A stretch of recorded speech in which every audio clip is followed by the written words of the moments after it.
Most Minecraft blacksmith builds get one thing fundamentally wrong, and it's not the materials or the proportions or even the aesthetics.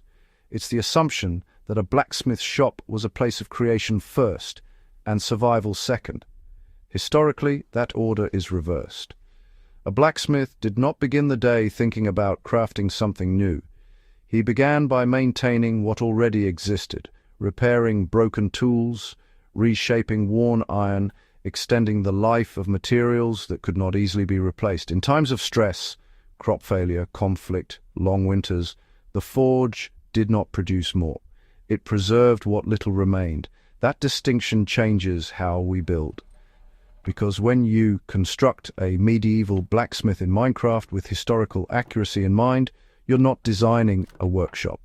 You're building a pressure point within a fragile system, one that must function under scarcity, risk, and constant demand. This matters more than it seems. If you're new to Iron Age instincts, consider subscribing. This channel focuses on the overlooked mechanics behind historical survival, how small systems carried entire communities, and what happens when they fail. We start by choosing a location that reflects risk, not convenience. A blacksmith shop was never placed for symmetry or visual balance. It was placed where it would do the least harm if something went wrong. Fire was a constant threat, not occasional. Constant. In your Minecraft world, position your blacksmith slightly removed from dense structures, not isolated, but not central. The distance should feel intentional, close enough to serve the village, far enough to contain disaster. Flatten a modest area, roughly 7 blocks wide and 9 blocks long. Keep it restrained. Larger builds suggest surplus resources and labor. Most medieval communities had neither. The ground beneath your structure should be stone or compacted material. Dirt alone was unstable, especially under repeated heat exposure. In Minecraft, use cobblestone or stone bricks to establish that sense of permanence. This detail is often overlooked. Foundations were not aesthetic decisions, they were long-term commitments. Once placed, they were rarely moved. The structure takes shape according to heat, not design preference. Build your lower walls with stone, not for appearance, but for resistance. Sparks travel. Heat lingers. Wood burns. Above that, introduce timber framing or planks. This reflects real construction. Stone where heat concentrates, wood where flexibility is needed. Keep the ceiling low. 2 to 3 blocks high is enough.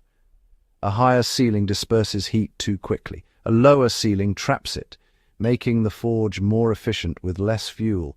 In a world where charcoal had to be produced slowly and wood was finite, efficiency was not optional. Leave a wide opening or doorway, not decorative, functional. Airflow mattered. Without it, smoke accumulates, visibility drops, and work slows. In enclosed spaces, it becomes dangerous. This is where things begin to shift. Many modern interpretations of medieval buildings assume discomfort was accepted. In reality, discomfort was managed constantly. Poor airflow wasn't tolerated, it was corrected. The forge is placed with deliberate imbalance. Position your furnace or blast furnace slightly off-center within the structure. Surround it with stone blocks to contain heat. Add a campfire or a fire source nearby to simulate the active forge. If you choose to include magma or nether rack, keep it controlled. Excess suggests abundance. Real forges operated within limits. Above the forge, create a vertical channel, a chimney or vent. Even a narrow gap in the roof will suffice. Smoke had to go somewhere. This detail is often overlooked, but it reflects a continuous problem. Without proper ventilation, the forge becomes unusable over time. Work slows. Errors increase. A blacksmith working under poor visibility is more likely to misjudge heat. That leads to brittle metal, failed tools, small errors compound. The anvil is placed to reduce time, not to fill space. Place the anvil within 1 or 2 blocks of the forge, no further. Metal cools quickly once removed from heat. The distance between forge and anvil determines how many strikes a smith can make before reheating. Short distance, maximum efficiency. Add a stone slab or solid block adjacent to the anvil. This acts as a staging surface, a place to set tools, hold partially worked metal, or rest between cycles. Heat, move, strike, then back again. The rhythm is repetitive, controlled, and physically demanding. This is not a place for wasted movement. Storage reveals the true priorities of the workshop. Install a small number of barrels or chests along one wall. Not many. Scarcity defined medieval storage. Materials were limited, and space reflected that limitation. Separate raw materials from finished tools. Even in a simplified Minecraft build, this distinction carries meaning. Iron ingots represent potential.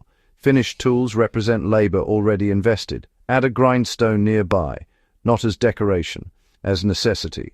Blades dull quickly, edges fail. A poorly maintained tool is inefficient at best and dangerous at worst.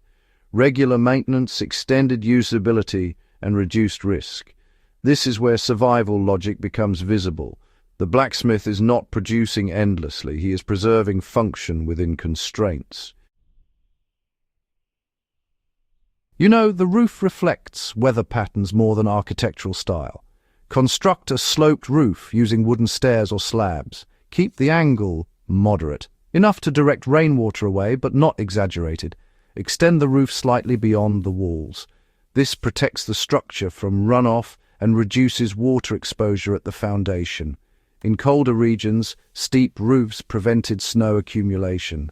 In wetter climates, they reduced rot and structural damage. Even in Minecraft, these choices communicate environmental awareness. This actually matters more than it seems. Structures that ignore weather simply do not last. Small details begin to reveal how work actually happened. Add item frames with basic tools, pickaxes, axes, simple implements. Place them near the anvil or storage area. Use iron bars or chains sparingly to suggest hanging equipment. Scatter subtle details like buttons or pressure plates on surfaces to represent small metal fragments or tools. Avoid excess. A blacksmith's shop was active, not cluttered. Every item had a purpose. Every tool was used. Disorder was not tolerated. It slowed work and increased risk. A brief moment shows how pressure changes everything. In a late autumn village, the workload shifts. Harvest tools arrive worn and damaged. Metal edges are chipped. Handles are loose. At the same time, colder weather demands preparation. Fittings for carts, reinforcements for doors, repairs to hinges that will stiffen in the cold. Fuel becomes limited. A smith must decide where to allocate time and heat, repair farming tools to secure future harvests, or reinforce defensive equipment as travel becomes more dangerous. These are not dramatic decisions, they are quiet, continuous calculations, and they shape outcomes. In prolonged conflict, blacksmiths often shifted almost entirely to repair work. New production declined, maintenance became survival. This pattern appears repeatedly across history. This is where the blacksmith connects to warfare more directly than you might expect. Armies did not fail only on battlefields, they failed in supply lines. A broken horseshoe could slow movement. A damaged blade reduced effectiveness. A snapped tool delayed construction of defenses. Blacksmiths, often operating far from the front lines, determined how long equipment remained functional. This detail is often overlooked. During extended campaigns, field forges were established close to marching units, small mobile setups designed not for crafting but for repair, efficiency over output. This approach influenced later military doctrine, prioritizing maintenance infrastructure alongside supply. In your Minecraft build, the compact nature of your blacksmith reflects this same principle. Function over expansion, expanding the structure carefully without losing its purpose. You may add a small exterior area. A water source, represented by a cauldron or shallow pool, is essential. Heated metal must be cooled. Water also reduces fire risk. Place logs or stripped wood blocks nearby to represent stored fuel. Charcoal production required time and planning. Fuel was never assumed to be available. Keep additions minimal. This is where many builds lose their grounding. Expansion suggests stability. Most historical blacksmiths operated without it. A question that sits at the center of the entire system. At this point, step back from the build. Look at the distances, the materials, the limitations. Then consider this. If your survival depended on this structure, what would you change and what would you remove? Because every addition introduces complexity. Every removal introduces risk. There is no perfect design, only trade-offs. What this build ultimately represents beyond the game. This small blacksmith is not impressive in scale. It is not meant to be. Its value lies in how efficiently it operates under constraint. Every block serves a role. Every decision reflects a limitation. This is where historical understanding deepens. Communities did not survive because they built large systems. They survived because small systems worked reliably under pressure. When those systems failed, through neglect, overuse, or poor design, the consequences spread quickly. The blacksmith sits at that intersection. Quiet, essential, often unnoticed until something breaks. Recreating a medieval blacksmith in Minecraft is less about visual authenticity and more about structural honesty. It forces you to consider how work was organized, how resources were managed, and how small inefficiencies could grow into larger problems over time. These are not distant concerns. They are recurring patterns across history, across conflicts, across environments. The same principle holds. Survival depends not on what is built at scale, but on what continues to function when conditions deteriorate. That is the lesson embedded in this structure. If you value this kind of grounded, detail-focused historical analysis, consider subscribing and sharing the video. Because understanding the systems that sustain the past is one of the few ways to prepare for the pressures of the future.